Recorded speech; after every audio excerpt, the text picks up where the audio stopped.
Olá, amigos!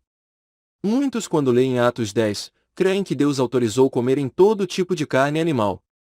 Será mesmo verdade? O livro diz que Pedro viu um grande lençol descendo do céu. Acompanhe a leitura do capítulo 10 de Atos, do versículo 10 até o 12.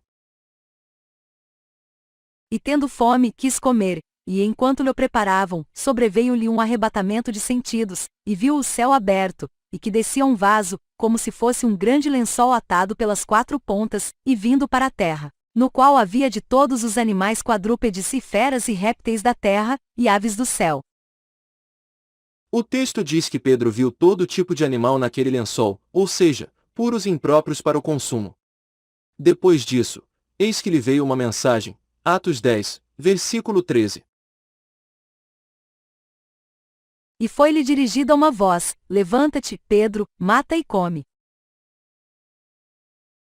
Ouça a resposta de Pedro em Atos 10, versículo 14.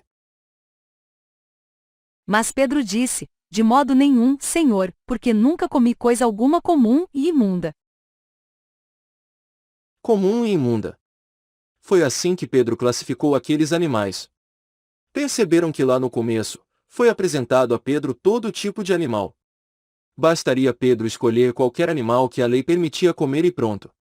Vamos saber qual foi a resposta de Deus, no versículo 15. E segunda vez lhe disse a voz: Não faças tu comum ao que Deus purificou. A chave do mistério está nesta resposta.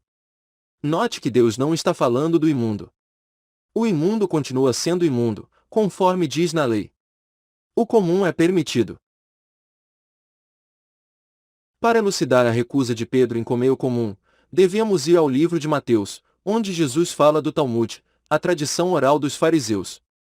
Vamos então acompanhar a leitura de Mateus, capítulo 16, versículos 6 e 12, quando Jesus falava aos discípulos do fermento que não era do pão.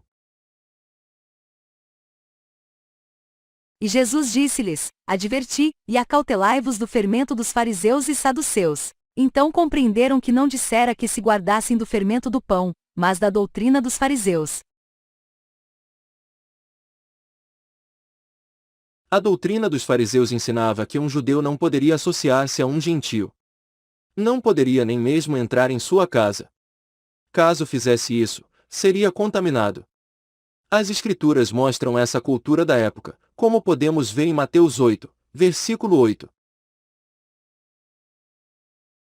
E o centurião, respondendo, disse: Senhor, não sou digno de que entres debaixo do meu telhado, mas dize somente uma palavra, e o meu criado há de sarar. Vamos ler também outra passagem, em João 10, 28.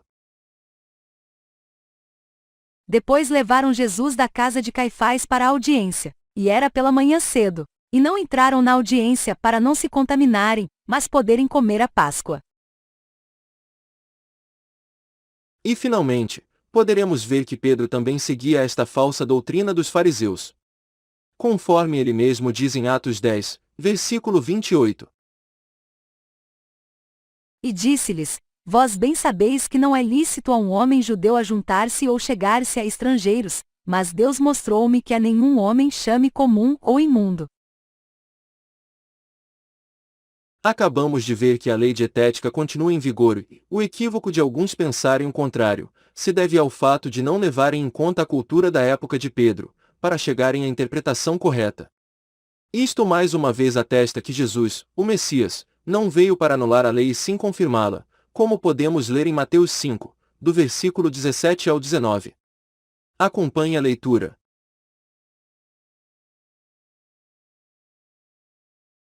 Não cuideis que vim destruir a lei ou os profetas, não vim abrogar, mas cumprir. Porque em verdade vos digo que, até que o céu e a terra passem, nem um jota ou um tio jamais passará da lei, sem que tudo seja cumprido. Qualquer, pois, que violar um destes mandamentos, por menor que seja, e assim ensinar aos homens, será chamado o menor no reino dos céus, aquele, porém, que os cumprir e ensinar será chamado grande no reino dos céus.